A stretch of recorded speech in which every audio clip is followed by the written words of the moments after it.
Então Mateus capítulo 15, do 21 ao 28 diz assim: saindo daquele lugar, Jesus retirou-se para a região de Tiro e Sidom.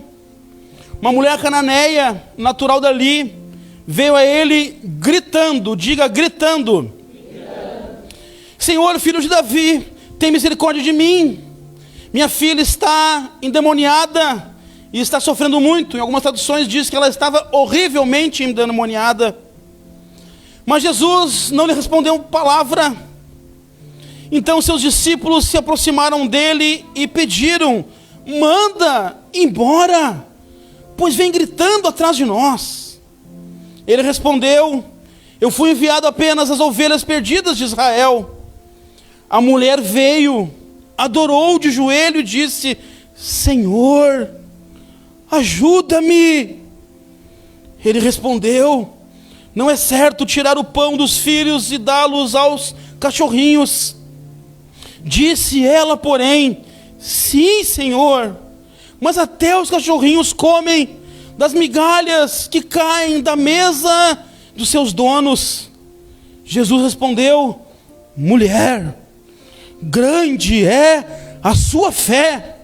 Repita comigo: grande é a sua fé. Seja conforme você deseja. E naquele mesmo instante sua filha foi curada. Amém. Pode fechar sua Bíblia. Nós vamos ler alguns versículos depois, mas eu leio para você. Alguns vão estar no telão.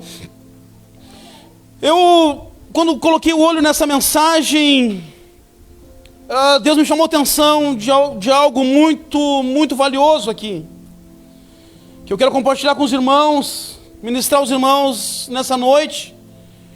E conforme falei antes na hora do louvor, hoje pode ser a noite para você. Hoje pode ser a noite que Deus vai entrar na sua causa, que as respostas virão. Hoje vai ser noite de decisão, noite de postura, de posicionamento. E eu dei o nome dessa mensagem, o pertencimento e a fé movem a mão de Cristo. E você já vai entender por que desse título. Aqui tem uma pintura muito antiga dessa cena, da mulher cananeia aos pés de Cristo. Essa mulher,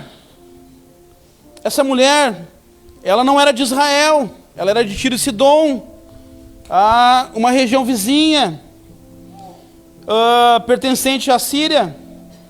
E Jesus está indo por lá, então ela chega clamando, porque essa mulher, ela está vivendo um drama familiar. Essa mulher está vivendo um dos piores dramas da vida de uma pessoa, que é o drama familiar. Existem coisas na vida que são administráveis. Existem coisas na vida, problemas na vida, situações complicadas na vida, que são administráveis, que a gente resolve muito fácil. Se furar o pneu de um carro, tu vai ali e conserta. Se o carro estragar, você conserta. Tem problema de emprego, perdeu o emprego, problema no salário, você resolve, troca de emprego, muda de empresa, pede um aumento, enfim, tem coisas que são administráveis na nossa vida. Tem situações que são administráveis e que são, às vezes, um pouco difícil de resolver, um pouquinho mais, um detalhezinho aqui, outro ali, mas são administráveis. Mas tem coisas que são complicadíssimas. Complicadíssimas. Quando, por exemplo, chega na família uma doença. A doença na família é complicado. Quando as desavenças chegam na família, quando a desavença chega na família, é complicado. Quando irmãos brigam e não se dão, quando há rompimentos, quando há problemas, desavenças na família, é muito complicado. Nós ministramos famílias já há muitos anos, já pegamos casos complicadíssimos, complicadíssimos, complicadíssimos. E quando existe casos assim, é difícil, é um drama familiar, complicado de resolver. Quando chega o problema no casamento, no homem e na mulher, quando não se entende mais, quando não se amam mais, quando não suportam nem se ver, quando há traição, adultério, meu Deus, é complicadíssimo. Quando o problema chega nos filhos, quem tem filho sabe, é complicadíssimo lidar com um problema com o filho, seja ele qual for. Mexeu no filho, mexe com você, mexe com os pais. Se é um problema na escola, se é um desaforo, se é uma afronta, se é um desprezo, você fica abalado, você fica nervoso. Se machucaram seu filho, machucam você. É complicado quando chega o problema na família. E essa mulher está vivendo um drama na família. Porque a família, ela é a base da sociedade. Se não tem família, não tem sociedade. Se a família está em crise, a sociedade está em crise. Se a família entra em crise, a sociedade entra em crise. Se as famílias estão desestruturadas, a sociedade está desestruturada. Vai refletir na escola, vai refletir no trabalho, vai refletir na política, vai refletir nos negócios, vai refletir em tudo, porque a família é a base da sociedade. E essa mulher vai buscar a solução do seu drama, porque a filha está horrivelmente endemoniada. Eu fico imaginando o que é isso. O endemoniamento já é complicado. Horrivelmente endemoniada, horrivelmente possessa, horrivelmente dominada por demônios. Meu Deus, complicadíssimo. E é uma filha. Se o filho tem problema, nos abala, imagina um filho endemoniado. Existem situações de endemoniamento que tu não consegue segurar a pessoa, da força que ela adquire. Existe problemas de endemoniamento de diversas categorias, complicadíssima. Então essa mulher vive esse drama. Não se sabe há quanto tempo, mas ela vai buscar a solução, ela vai buscar ajuda. Ela fica sabendo que Jesus está passando por ali, ela vai atrás dele para que ele tenha a solução para ela. E Jesus diz para ela: grande é a tua fé. Eu vou começar de trás para frente, para a gente entendendo o fundamento do que aconteceu aqui. Porque no versículo 28, amém, compartilha isso aí, amém, glória a Deus. No versículo 28 vai dizer: mulher, grande é a sua fé. Uma grande fé. Não, mas não posso ter competição, não posso ter alguém pregando comigo aí. Mesmo seja eu mesmo pregando para mim. O negócio está complicado. Uma grande fé, gente, pode mudar qualquer circunstância. Uma grande fé pode mudar qualquer problema. Uma grande fé pode mudar qualquer coisa. Ter fé é crer naquilo que Deus diz e crer que aquilo que Deus diz é verdade. Isso é ter fé. É crer naquilo que Deus diz e aquilo que Deus diz é verdade. Crer que isso é verdade, crer que a palavra é verdade. A fé ultrapassa a nossa capacidade racional. Porém, nós precisamos entender que a fé, ela tem 3 elementos. Muitas vezes somos levados a pensar que a fé, ela é simplesmente um elemento emocional, da emoção. Uma vez eu postei algo, faz muito tempo, não vou lembrar nem o que é, mas eu lembro do que aconteceu. E aí um conhecido meu, falando sobre fé, ele questionou alguma coisa sobre aquilo que eu coloquei, e nós começamos a conversar, eu falando para ele sobre a fé. Nem sei, na verdade, que religião ele professa. E aí eu disse para ele, a fé, ela é racional. Ele disse, não é. Não pode? Eu disse, sim, é. Ele, não é. Eu disse, é. Aí ele disse, não é emocional. Eu sei lá o que ele imaginou, porque às vezes a gente tem uma ideia, ou a gente nem pensa nisso, e acha que a fé é algo espiritual. É algo de outro mundo, é algo que é sobrenatural. E eu falei para ele, não, a fé é tão racional que uma criança não tem fé. Que alguém que tem problemas mentais não tem fé.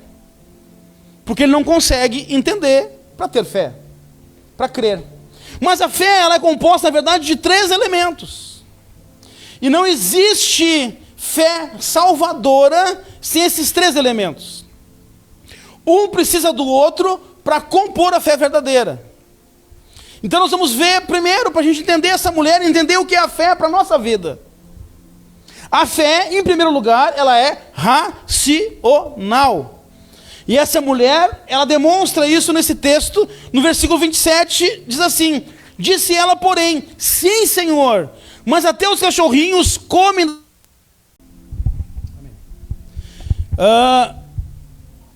A fé, então, aqui, nós demos o texto que ela argumenta com Jesus. Essa mulher usou a razão para argumentar com Jesus. Jesus disse para ela, não vou te conceder o teu pedido. E ela argumenta, o argumento é racional. Essa passagem, em algumas bíblias, vai dizer da mulher cananeia, demonstra sua fé. Algumas vão dizer que essa mulher tem uma fé extraordinária. Alguns vão dizer que essa mulher tem uma grande fé. Então nós estamos vendo que fé é essa que essa mulher teve. Que grande fé é essa que essa mulher teve. Em primeiro lugar, a fé é racional. Teve uma época da igreja, uma época ali pela Idade Média, que a igreja dizia, se você não entender, e você não precisa entender, apenas siga o que o líder, o papa, o padre, o bispo está falando. Você não precisa entender, apenas siga o que ele está dizendo. E isso, por um lado, amém, que foi o que eu falei para vocês antes, obedeça o seu pastor, mas por outro lado, não amém. E muito não amém.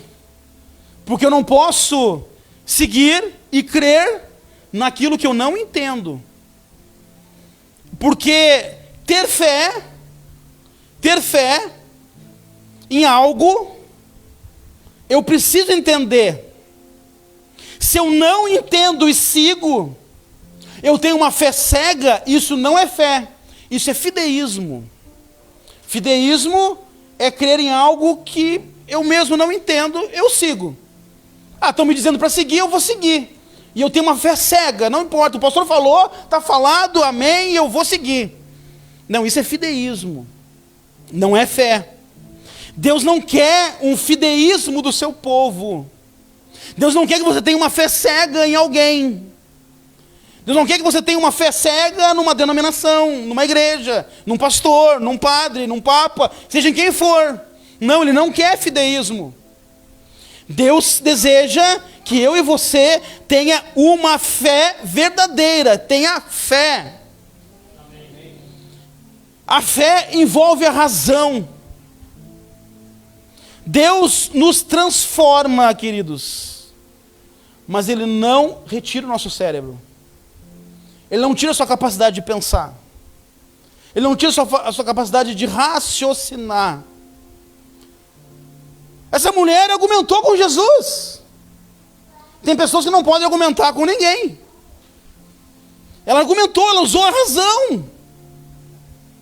Ele nos capacita a pensar, a raciocinar.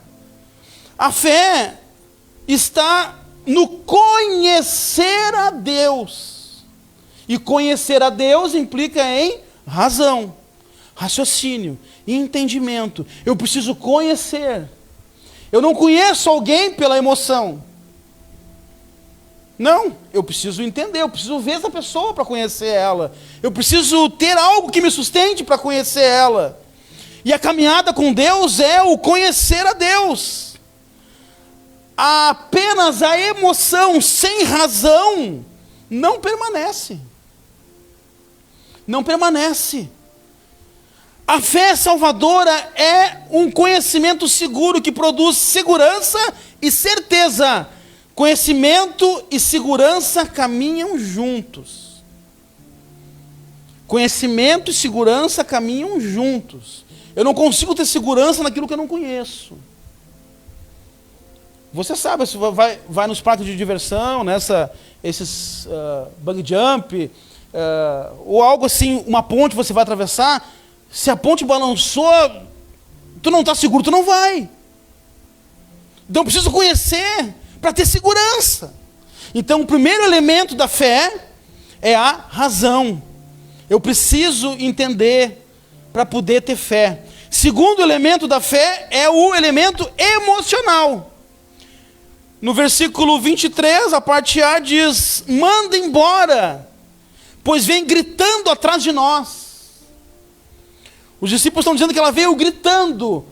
E quem grita é porque está desesperado. Quem grita é porque está apavorado.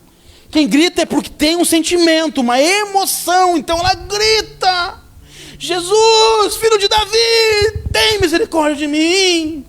Ela está emocionada, ela está com um problema. Então ela tem uma emoção. O fator emocional faz parte da fé e é fundamental. Nós precisamos ter emoção também. Eu preciso entender o que o pastor está dizendo. Eu preciso entender o que eu estou lendo. Mas eu também preciso da emoção para mover a minha fé. A fé envolve nossa razão e nossas emoções. Porém, essa emoção precisa ser duradoura em conjunto com a razão, senão ela acaba. Olha o que diz Mateus 13, 20 e 21.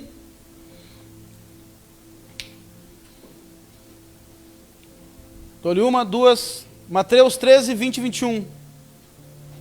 Não? Não conseguiu? Aí, volta. Aí. E essa. Quanto ao que foi semeado em terreno pedregoso, este é aquele que ouve a palavra e logo a recebe com alegria, emoção. Todavia, visto que não tem raiz em si mesmo, permanece por pouco tempo, quando surge alguma tribulação ou perseguição por causa da palavra, logo a abandona. Houve alegria, houve emoção, se emocionou. Quando foi jogada a semente, houve emoção. Quando você está no culto, você chora. Quando você ouve louvor, você chora, você se emociona, você se empolga, você se motiva. Houve emoção. Isso faz parte da fé. Precisamos ter emoção, precisamos nos emocionar, precisamos entrar de cabeça com emoção. Mas houve alegria momentânea. Por quê? Porque não criou raiz. Não teve o elemento da razão. Eu venho aqui, eu me empolgo, eu choro, levanto a mão, meu Deus, e que palavra, e que louvor, e Deus falou comigo, e se emociona. Mas essa emoção não cria raiz, e se ela não cria raiz, ela não permanece. Aí é uma fé rasa, que não permanece, que não fica, que não continua. E isso nos torna fraco. Essa pessoa teve alegria, não criou raiz, porque ela não creu. Não conheceu Deus para entender o que acontece após essa alegria.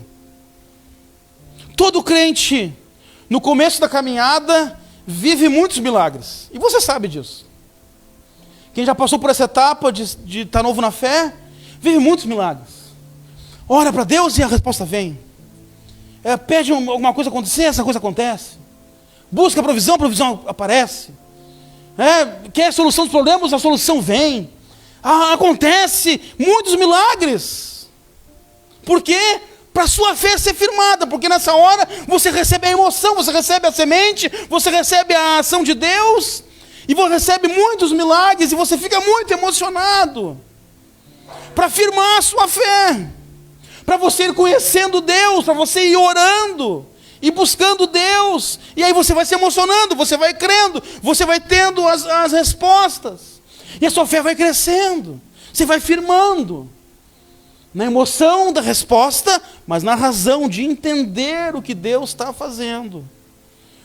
Atos 8, 5-8, diz assim: indo Filipe para uma cidade de Samaria, ali lhes anunciava Cristo, o Cristo. Quando a multidão ouviu, Filipe e viu os sinais miraculosos que ele realizava, deu unânime atenção ao que ele dizia. Os espíritos imundos saíam de muitos, dando gritos, e muitos paralíticos e mancos foram curados. Assim houve grande alegria naquela cidade. Houve a união da razão. Ouviram, viram, creram e se emocionaram. Muitas vezes acontece grande euforia, grande alegria.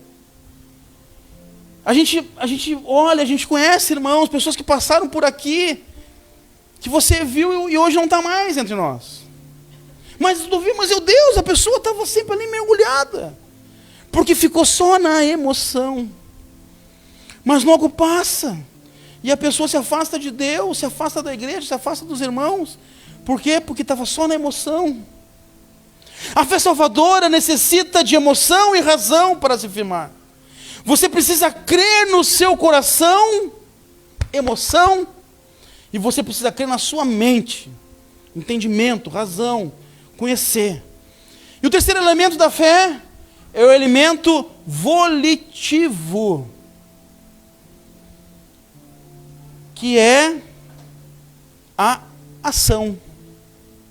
Quem tem fé, entende, se emociona, se derrama, se joga, tem alegria, tem euforia, rodopia, pula, sapateia. Mas tem razão, tem entendimento e tem ação. Mateus 15, 25. A mulher veio, adorou de joelhos e disse: Senhor, ajuda-me. Nossa fé precisa de ação, gente. Precisa de ação. Não pode ficar só no entendimento. Eu entendi. Não pode ficar só na emoção. Meu Deus, que maravilha. Mas ela tem que ter ação.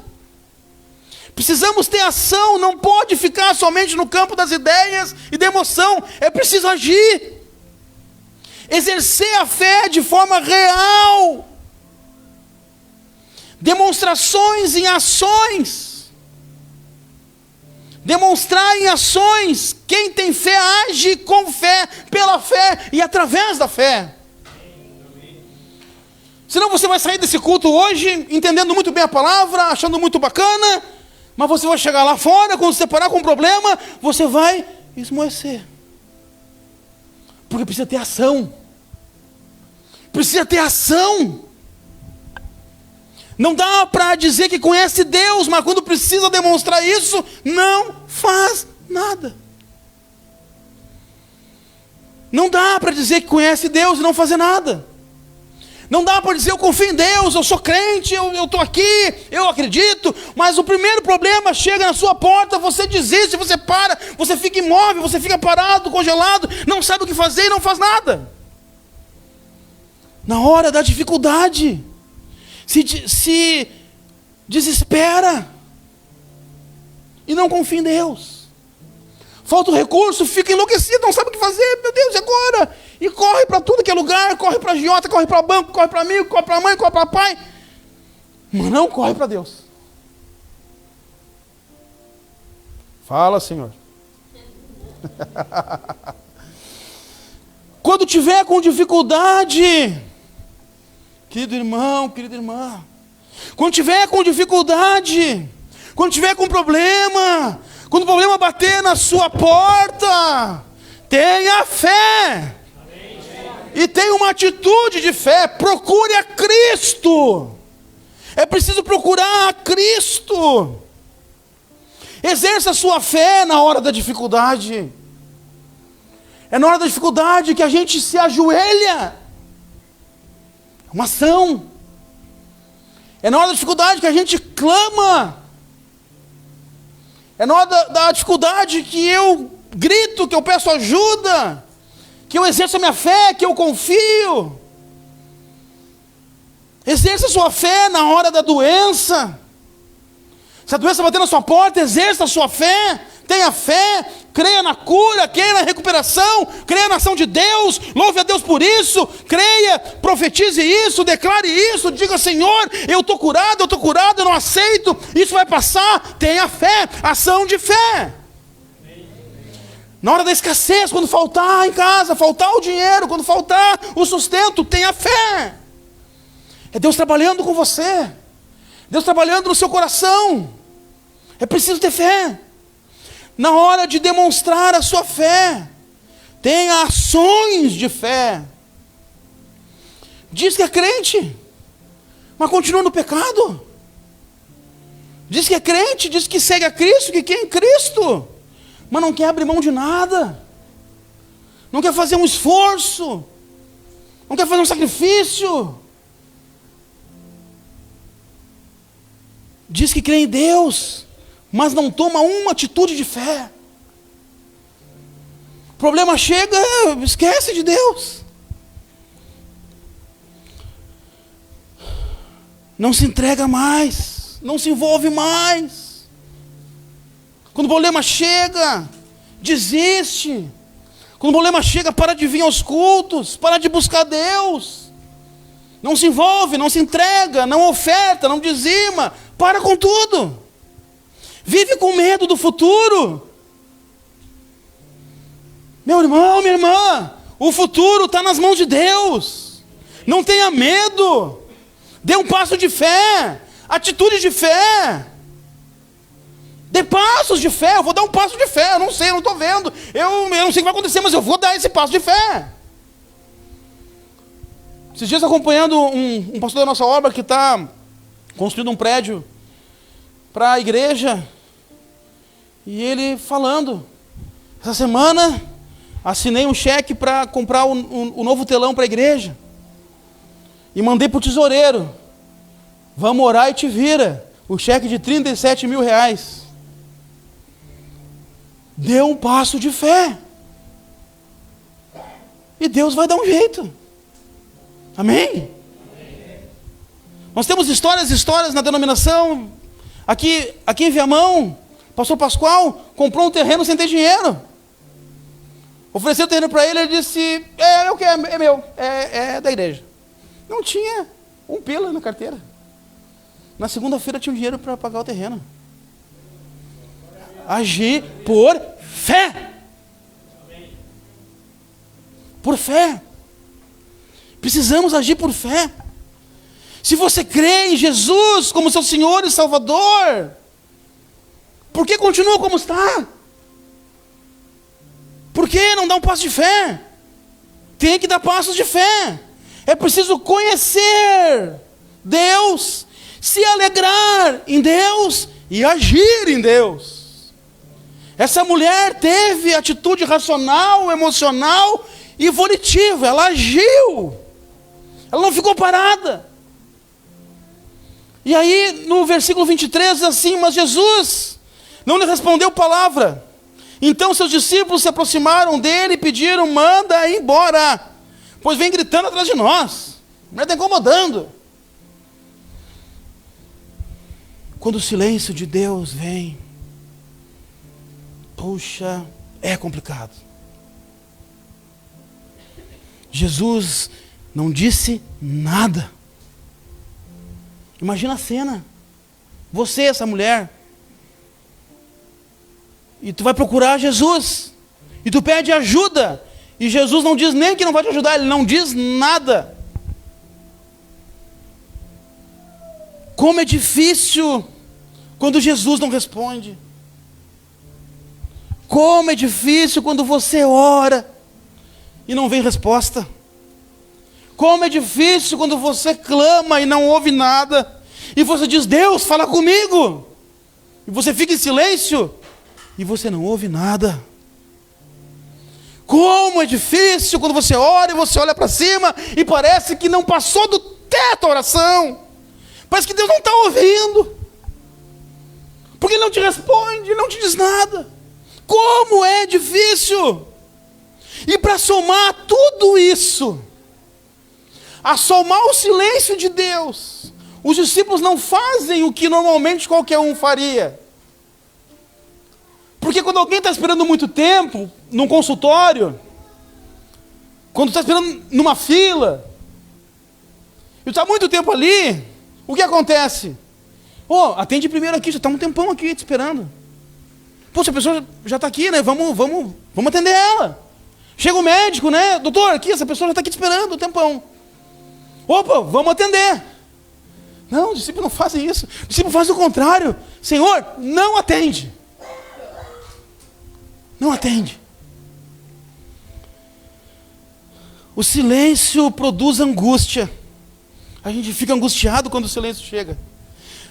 A gente fica com o coração apertado quando o silêncio chega. Você precisa de um recurso, o recurso não vem. Você precisa de uma solução, a solução não vem. Você precisa de uma resposta, a resposta não vem.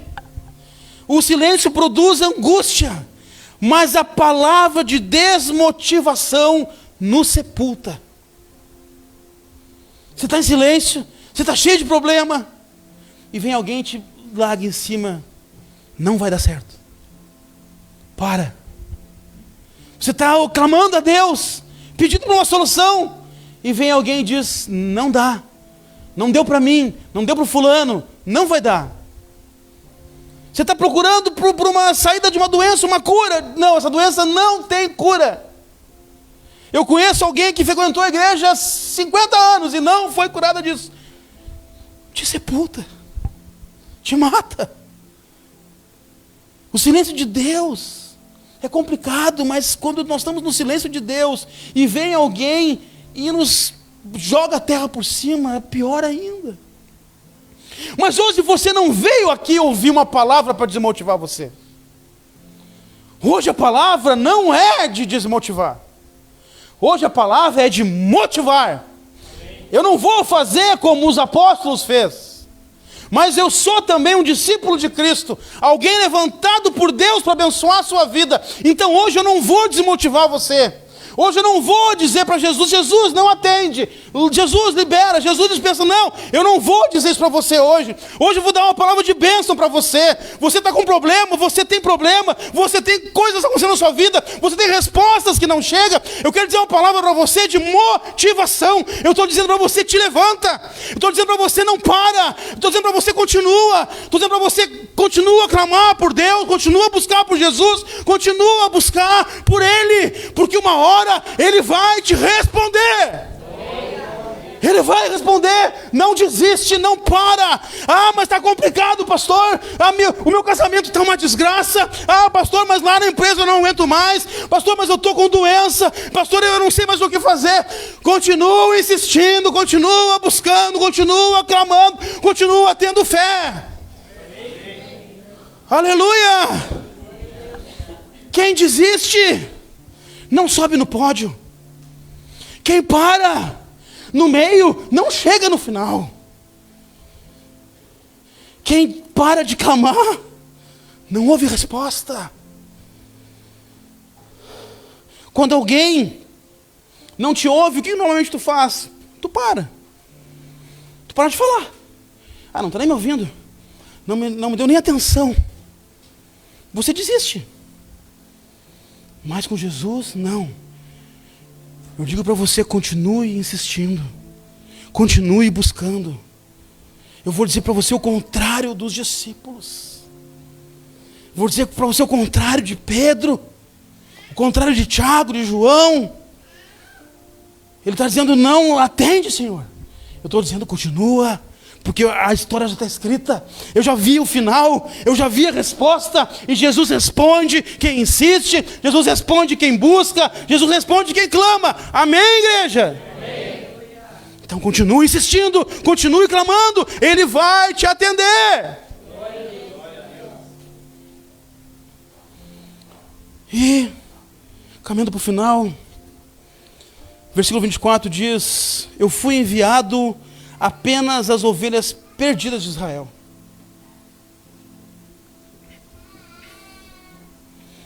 Queridos, é necessário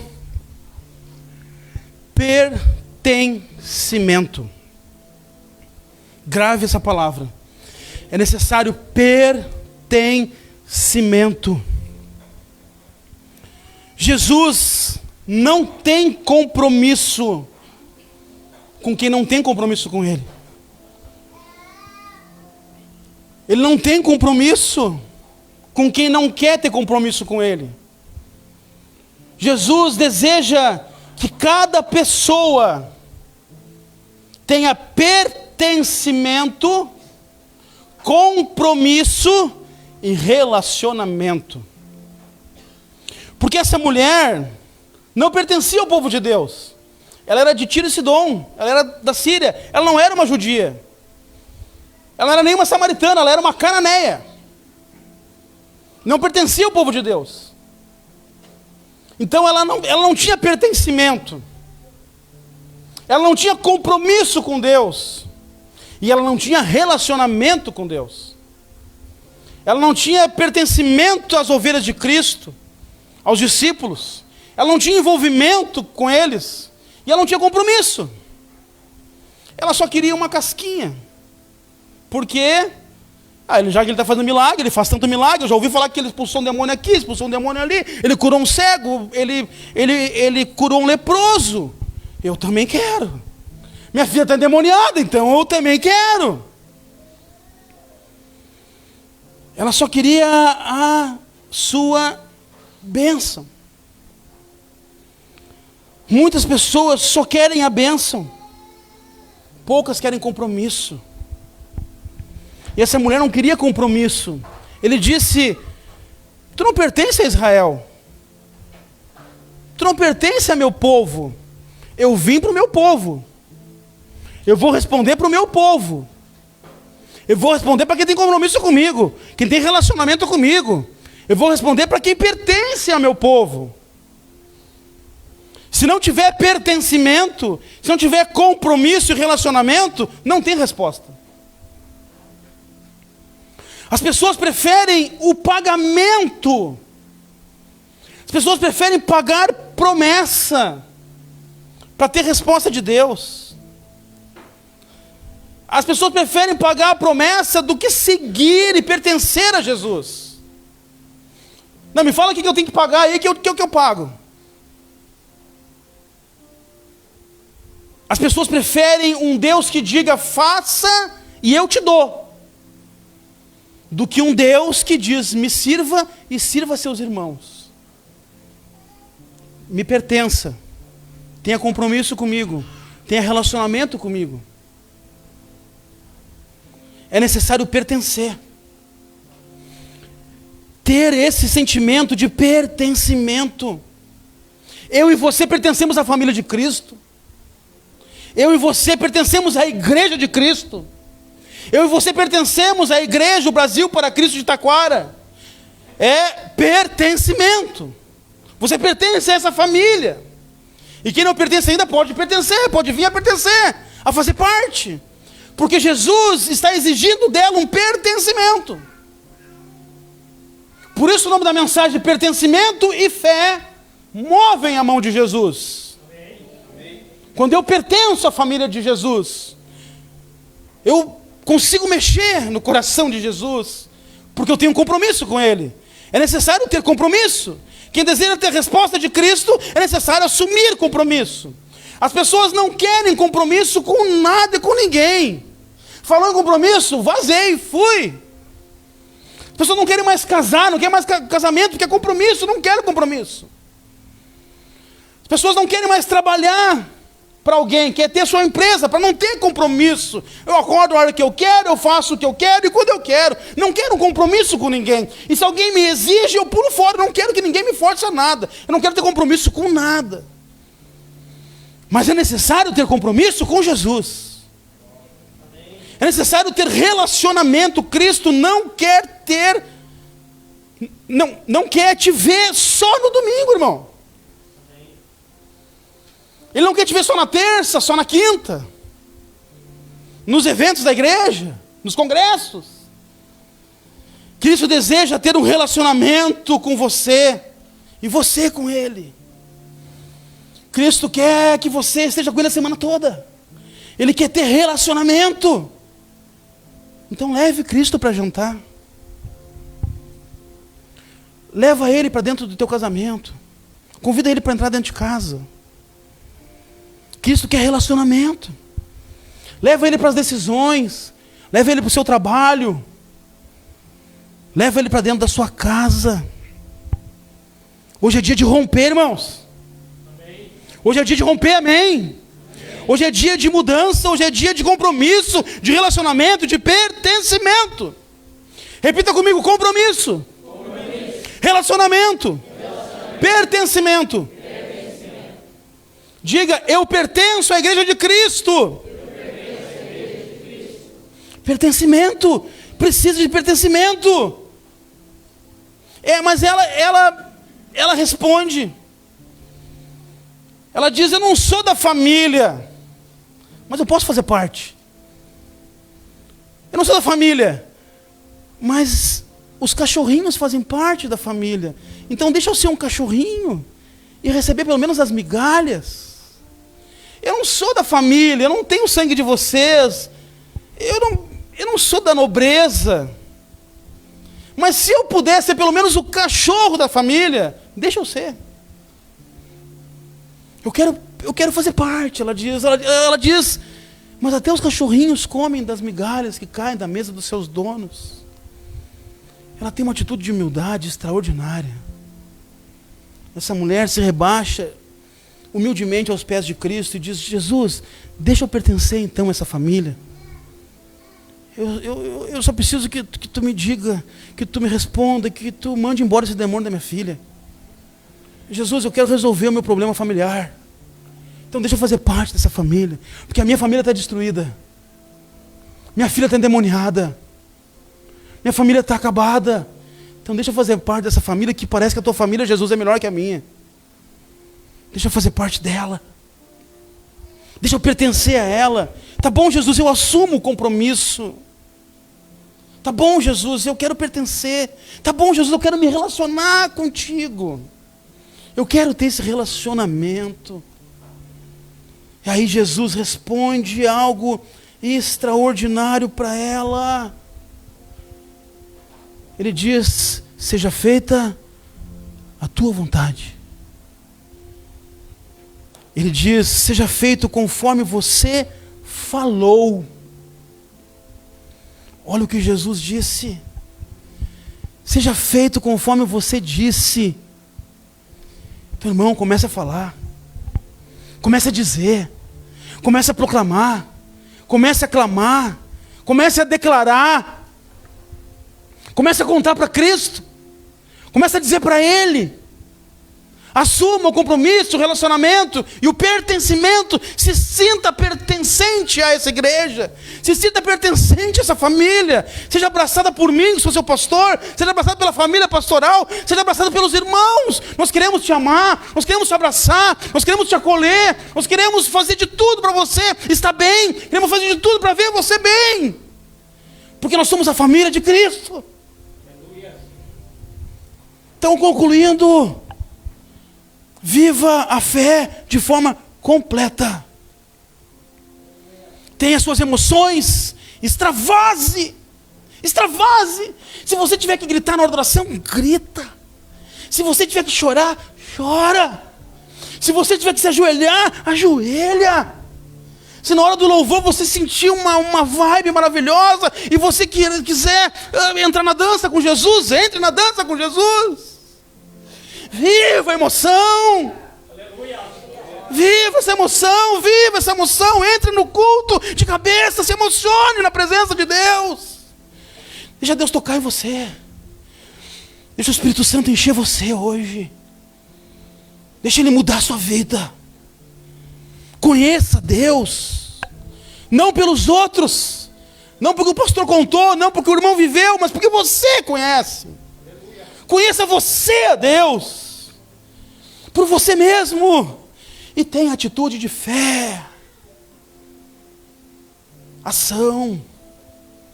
Tenha um sentimento de pertencimento, assuma o compromisso com Jesus, tenha um relacionamento com seus irmãos, com seus pastores e com Jesus.